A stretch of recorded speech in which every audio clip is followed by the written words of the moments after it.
ایسے 10 لوگ جن کو موت کے وقت تکلیف نہیں ہوگی۔ آخر وہ خوش نصیب 10 لوگ کون سے ہیں؟ آئیے جانتے ہیں۔ ناظرین، وہ خوش نصیب لوگ یہ ہیں، نزاع کے وقت مسلمان کو جو تکلیف ہوتی ہے اس پر اللہ رب العزت کی جانب سے نیکیاں عطا کی جاتی ہیں، جیسا کہ سنن ابن ماجہ میں بروایت حضرت عائشہ رضی اللہ تعالیٰ عنہ سے مروی ہے کہ حضرت محمد صلی اللہ علیہ وآلہ وسلم ان کے پاس تشریف لائے، اس حال میں کہ ان کے پاس ان کا کوئی قریبی رشتہ دار موت کی سختی میں مبتلا تھا۔ رسول اکرم صلی اللہ علیہ وآلہ وسلم نے مشاہدہ فرما کر حضرت عائشہ رضی اللہ تعالیٰ عنہ سے فرمایا، اپنے رشتہ دار پر غمگین نہ ہو، اس لیے کہ یہ اس کی نیکیاں ہیں۔ حضرت عائشہ رضی اللہ تعالیٰ عنہ سے ہی اس مضمون کی روایت ہے کہ جب سے رسول اکرم صلی اللہ علیہ وآلہ وسلم کی وفات کی تکلیف میں نے دیکھی، اب میں کسی مسلمان میت کی حالت نزاع کی تکلیف کو اس کے حق میں برا نہیں سمجھتی۔ حدیث سے معلوم ہوتا ہے کہ نزاع کے وقت ہونے والی سختی مرنے والے کی بد عمالیوں کا ہرگز نتیجہ نہیں ہوتی۔ مسلمان کے حق میں اس پر اجر و ثواب اور گناہوں کی معافی کی ہی امید رکھنی چاہیے۔ ناظرین، اب آپ کو بتاتے ہیں کہ 10 لوگوں کو مرتے وقت تکلیف نہیں ہوگی۔ سیدنا عثمان غنی رضی اللہ تعالیٰ عنہ نے فرمایا، دنیا میں 10 لوگ ایسے ہیں جن کو مرتے وقت تکلیف نہیں ہوگی، ان کی روح آسانی سے نکلے گی۔ حالت نزاع میں انسان کی آدھی روح اندر ہوتی ہے اور آدھی روح باہر ہوتی ہے اور بندہ تکلیف میں ہوتا ہے۔ اس وقت انسان کو پیاس اتنی لگتی ہے کہ انسان یہ چاہتا ہے کہ سمندر کا پانی پی جاؤں، اور اگر بالفرض 7 سمندر کا پانی وہ پی بھی جائے پھر بھی اس کی پیاس کبھی ختم نہیں ہوگی۔ روح نکلتے وقت انسان کو جو تکلیف ہو رہی ہوتی ہے وہ ناقابل بیان ہے۔ حضرت سیدنا عثمان غنی رضی اللہ تعالیٰ عنہ نے فرمایا، یہ 10 لوگ ایسے ہیں کہ انہیں مرتے وقت ذرا بھی تکلیف نہ ہوگی، یعنی موت آسان ہوگی اور بغیر تکلیف کے ہوگی۔ پوچھا گیا کہ جناب وہ کون سے 5 لوگ ہیں جنہیں موت کی سختی میں بھی نرمی میسر ہوگی؟ تو آپ فرمانے لگے کہ سب سے پہلا شخص وہ جو اپنی ماں باپ کی موت کے بعد، یعنی ماں باپ کے مرنے کے بعد وراثت کا حصہ اپنی بہنوں کو پہنچانے میں جلدی کرتا ہے، یعنی وراثت کا حصہ اپنی بہنوں کو جلد اور بر وقت پہنچاتا ہے۔ ایسا نہ ہو کہ بہن کے بچے بھوک سے بلکتے رہیں اور تم بہن کے حق پر قبضہ کیے بیٹھے رہو، اور بہن اس انتظار میں رہے کہ میرا بھائی کب مجھے میرے ماں باپ کی وراثت میں سے حصہ دے گا۔ ناظرین، بہت بار یہ بھی دیکھنے میں آتا ہے کہ بہن کی شادی نہیں ہوئی، جبکہ والدین دنیا سے رخصت ہو گئے تو بھائی نے کہا کہ کوئی بات نہیں، جب بہن کی شادی کروں گا تو اس کا حصہ اسے جہیز کی صورت میں دے دوں گا۔ یاد رہے کہ اسلام میں بہنوں کو جہیز دینا فرض نہیں، جبکہ ان کا وراثتی حق دینا فرض ہے۔ دراصل عورت کو جہیز دینا یہودیوں کی رسم ہے، اسلام اس کی ترغیب نہیں دیتا، لیکن اسلام میں عورت کا وراثتی حصہ دینا فرض ہے۔ ناظرین، واضح رہے کہ والدین کے ترکے میں جس طرح ان کی نرینہ اولاد کا حق و حصہ ہوتا ہے، اسی طرح بیٹیوں کا بھی اس میں شرعی حق و حصہ ہوتا ہے۔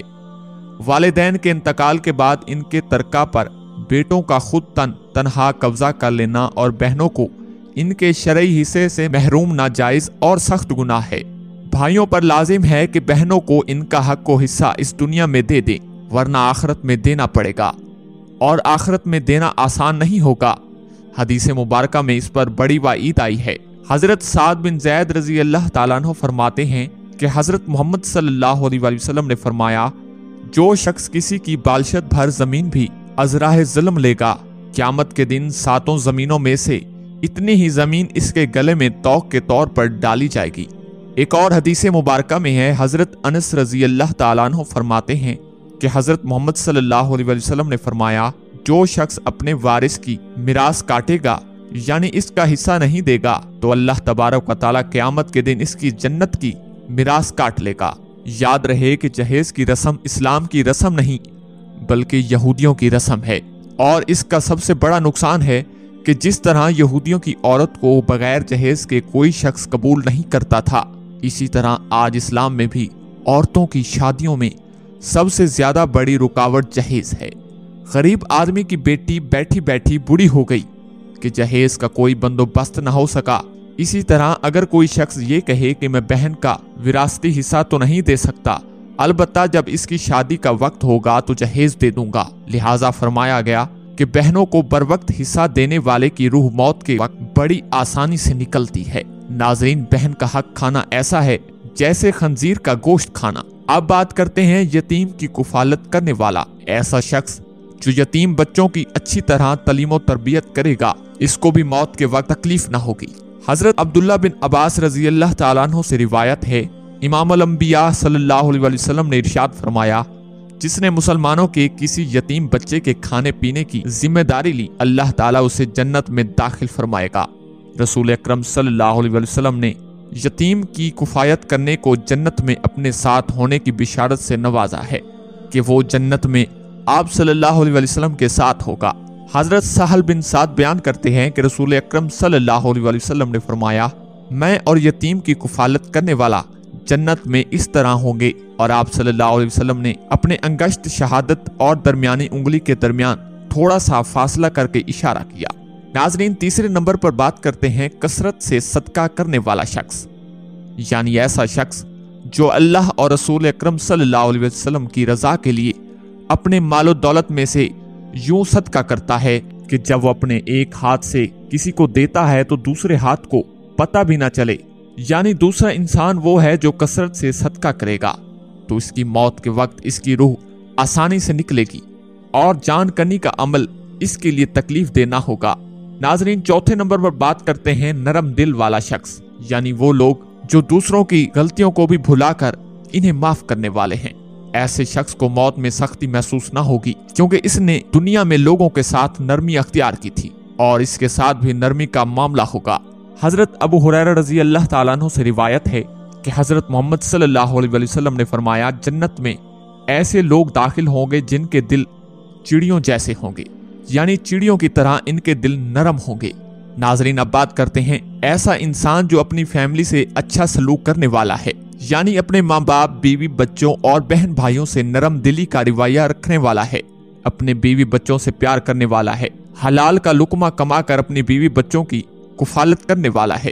بزرگان دین فرماتے ہیں کہ جب رزق تنگ ہونے لگے تو دسترخوان کو وسیع کر لیا کرو، یعنی اپنے بیوی بچوں پر خرچ کرنا بھی صدقہ ہے، انہیں کھلانا پلانا صدقہ ہے۔